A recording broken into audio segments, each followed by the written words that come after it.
शाका योजना बनाने के बाद सबको आदेश देता है, आज कुछ भी हो जाए हमें बशीर को आज गिरफ्तार करना है और इंस्पेक्टर कालिया को वापस लाना है। सब लोग पूरी तैयारी कर लो। दूसरी तरफ पिचकारी बशीर से कहता है, आपने शाका से इंस्पेक्टर कालिया का क्यों कहा, जबकि कालिया तो मरे हुए आज 6 महीने हो चुके हैं। ये सुनकर बशीर मुस्कुराता है और कहता है, शाका जरूर कालिया से मिलेगा, इसे भी कालिया के पास भेजकर। इसके बाद बशीर अपने सब आदमियों को लेकर जंगल की तरफ रवाना हो जाता है। जंगल के अंदर एक जगह पर अपना दायरा लगा लेता है और शाका के आने का इंतजार करने लगता है। दूसरी तरफ शाका शेर सिंह से कहता है, पहले मैं अकेला आगे जाऊंगा, अगर मैं कुछ देर तक वापस न आया तो तुम लोग इन पर हमला कर देना। जैसे ही शाका जंगल के बीच पहुंचता है, अचानक बशीर के आदमी उस पर हमला कर देते हैं। शाका उनका मुकाबला करता है और कई आदमियों को मार देता है, लेकिन दुश्मन ज्यादा होने की वजह से आखिरकार शाका को कैदी बना लिया जाता है। बशीर शाका को अपने पास लाता है, उसे खूब मारता है और गन्स के बारे में पूछता है। शाका गुस्से में कहता है, मेरा भाई कहाँ है? बशीर हंसकर जवाब देता है, थोड़ी देर रुक जा, तुझे भी तेरा भाई के पास भेज दूंगा, बस मुझे मेरी गन्स मिलने दे। ये सुनकर शाका और भी गुस्से में आ जाता है और कहता है, तूने मेरा भाई मार दिया है,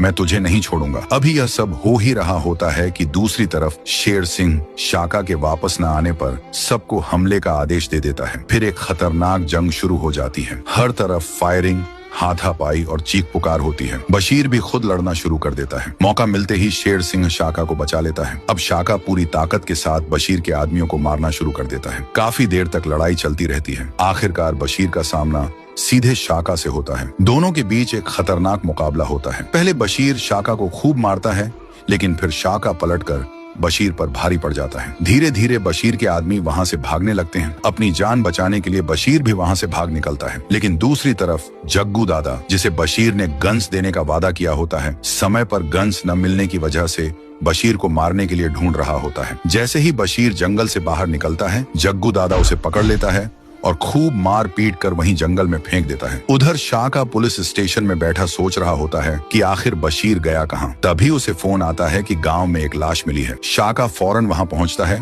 और देखता है कि वह कोई और नहीं बल्कि बशीर ही है। बशीर की लाश देखकर शाका सोच में पड़ जाता है और कहता है, लगता है यह जंग अभी खत्म नहीं हुई, कोई और भी है जिसने बशीर का यह हाल किया। तो दोस्तों, आपको यह कहानी कैसी लगी कमेंट में जरूर बताइए, और अगर आप चैप्टर 2 चाहते हैं तो कमेंट में चैप्टर 2 लिखें।